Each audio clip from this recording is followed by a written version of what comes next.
It looks like spring is not going to arrive this year. Oh, there's been glimpses of hope. Like last week when the familiar feel of warm, southern, and humid breezes stirred up this storm.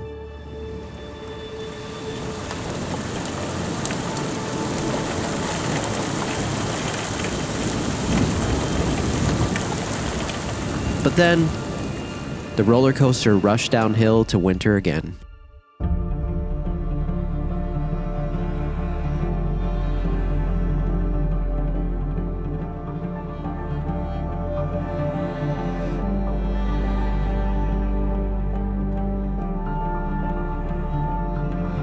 It just has to end sometime, right?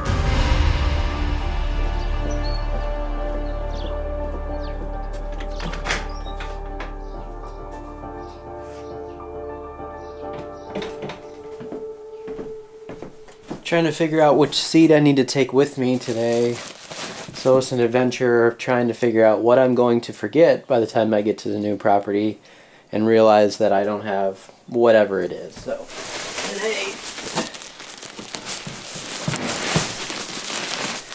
I'm bringing the tall fescue bluegrass, the bluegrass. I'm thinking I'm probably going to put that down in that bowl area that doesn't have any plots in it yet, or at least we'll figure it out when we get there.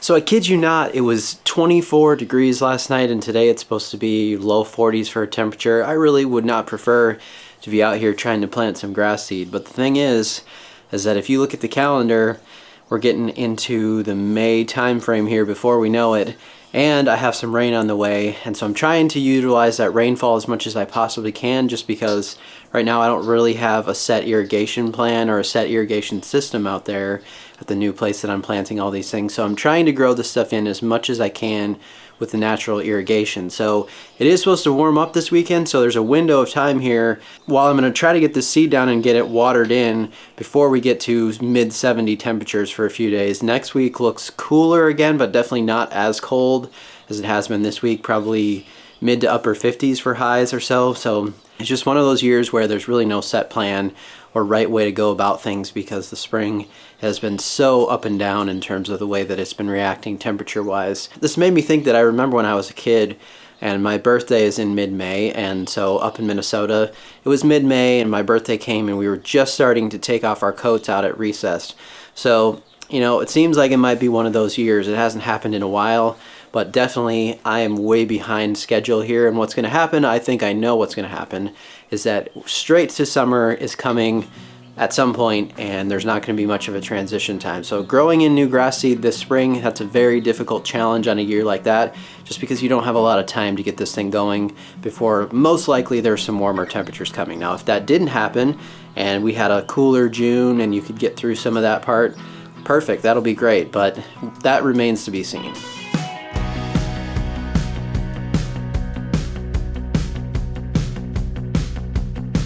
Just look at that green over there though. It's starting to get there. Well, I don't think any seeding is going to be going on in this.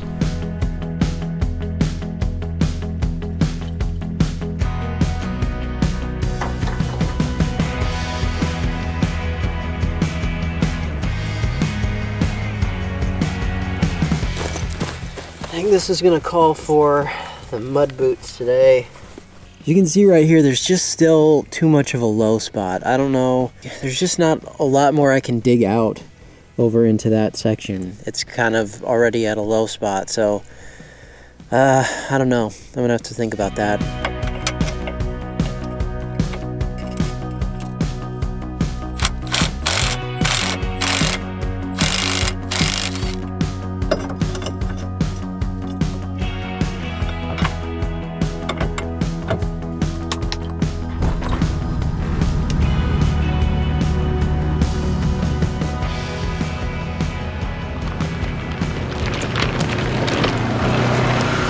I don't want to drag this all the way across the rock, so I'm going to flip it over.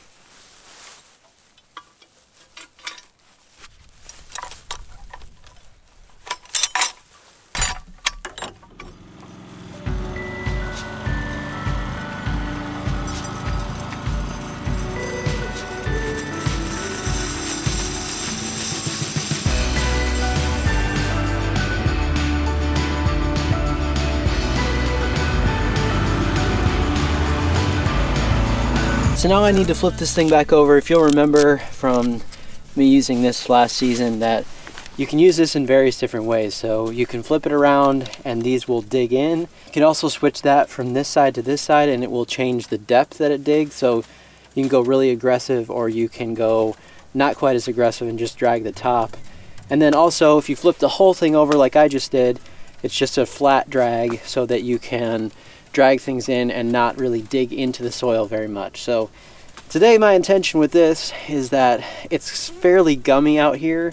I just didn't feel like getting the Ventrac out and trying to get through that soil. I have no doubt that it would probably do that without a problem, but I don't want to till into this very much. I want to leave it almost the same depth that it's at right now, and so I thought I could just maybe set this to the least aggressive drag and then go over this a few times and see if I can drag it out, get some of these weeds out of there without digging too much into the soil. We're going to see if it's going to work.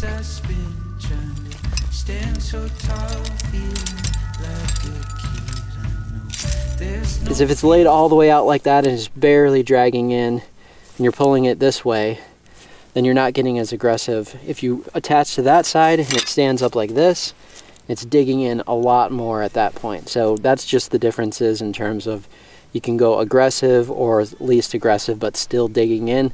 Flip the whole thing over and you've got just a drag.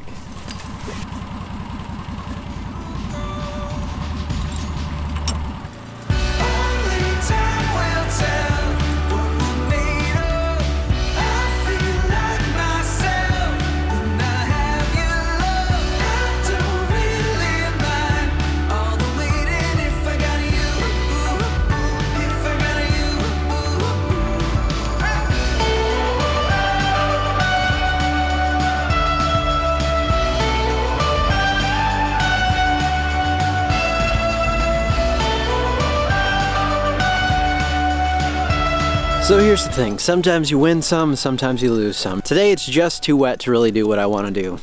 And unfortunately, it's not going to dry out for the next 4 or 5 days. It looks like more rain on the way and cooler temperatures, so I don't anticipate that this is going to dry out for a while. So today was sort of my window to get this done, but at the same time, you just can't do what you can't do. So as much as I went around with that, I actually set the drag to the most aggressive that it could go, but it's just too gummy. It does scrape off some of that top layer, but it's just not working it the way that I want to. Gonna have to do a different plan with this and just wait it out, wait out the weather like we have been all spring. Also, the more that I see it in the current condition that it's in, there's so many rocks in here, and not just small rocks, but pretty large rocks that really need to be removed as much as possible before I put seed down. So before I just go planting into all that rock, I really should probably clean it up as much as possible. And I'll have to do that as soon as things dry out.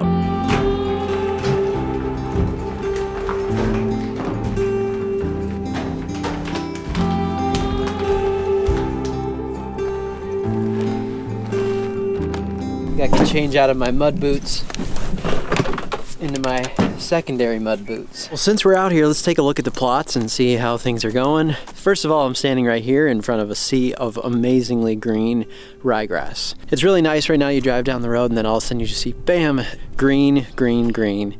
And that is the ryegrass right now. So looking good right there. This is a large plot of fescue behind me. Not quite as green as the ryegrass, which is not surprising. It usually likes slightly more heat, but obviously we haven't had that, so this is what that's looking like right now. I have a lot of weeds coming in between the plots. I hadn't decided exactly what I'm going to do with this. For sure I'm going to get this cleaned out. After that I wasn't sure, because I was initially going to put some weed fabric, I think, in between the plots, keep everything down, but now I'm not really sure how long that's going to last, sitting out in the full sun and all that, so I'm not sure if it's worth it, but I'll figure something out in between the plots. So this right here is another section of ryegrass. This right here is another ryegrass, but a different type. Then we have some fescue right in this section. Got fescue and bluegrass. And then we get to the problem children. So this is the 80-20. This is 80% bluegrass, 20% rye. And you can really tell a difference between the other plots. And now let's look at the full blue. Yep, definitely bluegrass. And Not looking that great at this point. So you probably remember me saying this before, but if you don't have a lot of patience, then bluegrass is definitely not for you. And with the amount of patience that I have, it's definitely becoming one that I don't really enjoy that much either. I enjoy the long-term aspect of the way it looks, but it definitely takes so much time, and this cold spring has definitely not helped things either. But the problem is that those other grasses got going, they got thickened up in the fall, and they're looking pretty good. That crowded out a decent amount of weeds. Now, since this is falling so far behind and not really growing actively, I never actually got a chance to mow the bluegrass in the fall compared to mowing the other sections 2 or 3 times, and now the weeds are starting to invade these sections because there's just not a lot of competition yet. What I'm going to do about that, I don't have a whole lot of options because I haven't even had a chance to mow this yet. You don't want to really be spraying many things on brand new grass. That's something I'm thinking about yet and trying to figure out exactly my plan of action for keeping down some of the weeds in here.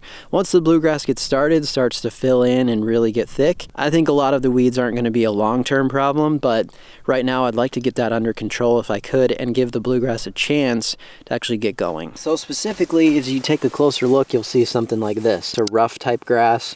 Remember that this was a farm field up until I planted this grass into it last year, so definitely not surprised that there's various things going to be coming in here. So what do you do about something like this? Well, you could take a plug around here, take that whole thing out of there, and you could do it that way instead of trying to figure out how to spray this, because most likely the only thing that's going to take care of this is going to be Roundup. Then you got a big spot here and you got to wait for it to fill in. So hopefully once this stuff starts to really get actively pushing growth and spreading out, I'll not have as much problem with cutting an area like this out and then letting the bluegrass fill into it.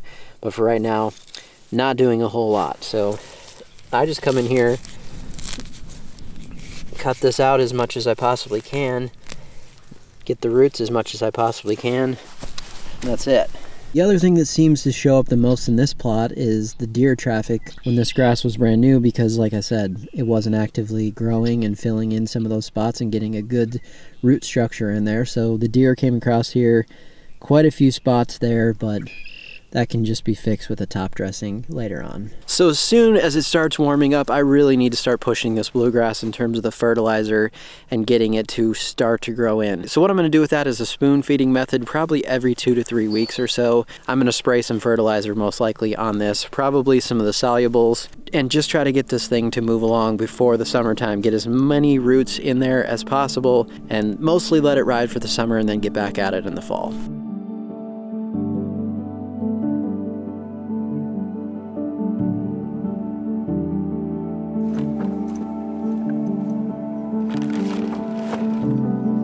So remember I planted some fescue here, and those temporary blankets that didn't have much straw left in them looked like they did not hold through our 50-mile-per-hour wind. The seed still looks like it's pretty much in place, so I don't see a whole lot of washout. This should look quite a bit different down here. We did some brush cutting.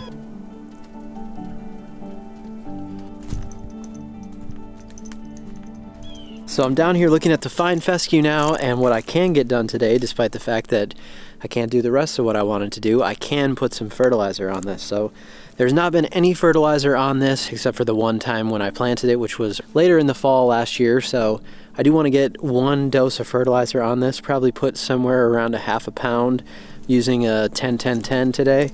And I did notice, looking closely, I'm seeing just a couple of spots of germination on that overseed that I put down weeks and weeks and weeks ago. It's just been sitting there waiting for the temperatures to come up, but I'll see if I can find a spot and show you that. There's a couple of tiny plants right here, so just getting started.